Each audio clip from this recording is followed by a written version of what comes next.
NEET cancel કરવામાં આવી। આ વાતને જે લોકોને ચાઇલ્ડ સાયકોલોજી કે યુથ સાયકોલોજીમાં ખબર નથી પડતી એ સામાન્ય લેશે।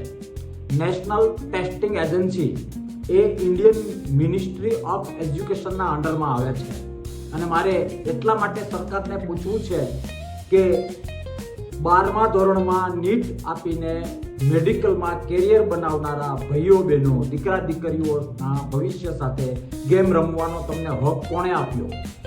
આખા દેશમાં 24 લાખ, ગુજરાતમાં 90,000 ત્યાંથી પતી નથી જતું। નીટમાં એક્ઝામ કોઈ એક દીકરો કે દીકરી આપે તો 100 લોકોની એના તરફ નજર હોય છે કે તમારા દીકરાને નીટનું પેપર કેવું ગયું, તૈયારી કેવી ચાલે છે, કયા ક્લાસમાં છે।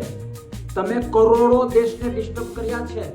તમારે ચાઇલ્ડ અને યુથ સાયકોલોજીના અભ્યાસની જરૂર છે। તમારે આ રીતે મોરલ તોડવો એ કોઈ રાઈટ નથી, બંધારણીય રીતે રાઈટ નથી અને મોરલી પણ રાઈટ નથી, નૈતિકતા રીતે આ ન કરવું જોઈએ।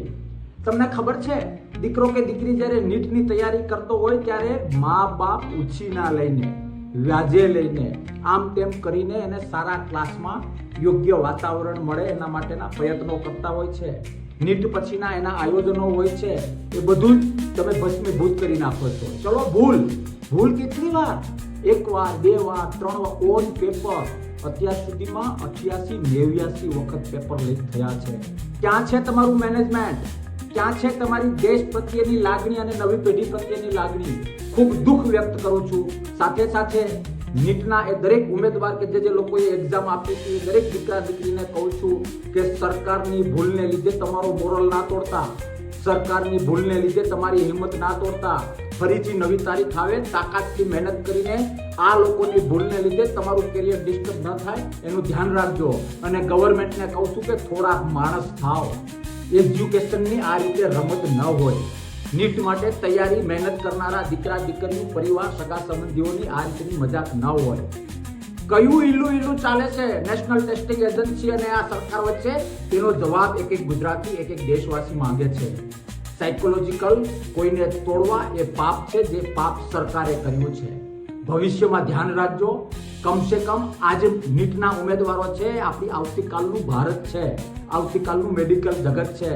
તમારી અનઅવદતને લીધે, તમારા અનુભવના અભાવને આધારે આખા દેશને તમે ધંધે લગાડો એ દેશદ્રોહનું કામ છે। ક્યાંક ને ક્યાંક નવી પેઢી ઉપર પ્રહાર છે, ક્યાંક ને ક્યાંક શિક્ષણ જગત ઉપર પ્રહાર છે। જે લોકોને શિક્ષણનો એજ્યુકેશનનો નથી ખબર પડતી એવા લોકોને શા માટે તમે આવા બધામાં બેસાડો છો? જે શિક્ષણને સમજી શકે, જે નવી પેઢી અને મેડિકલની આવતીકાલને સમજી શકે એ લોકોને ત્યાં બેસાડો। ત્રેવડ ના હોય તો અમને સોંપો, અમે તમને કહીશું કે કઈ રીતે એક્ઝામ લેવાય, કઈ રીતે નવી પેઢી અને મતલબ કે બાળકોની સાયકોલોજીકલ મોરલ વધે અમે તમને શીખવાડીશું। મહેરબાની કરીને હવે હદ થાય છે।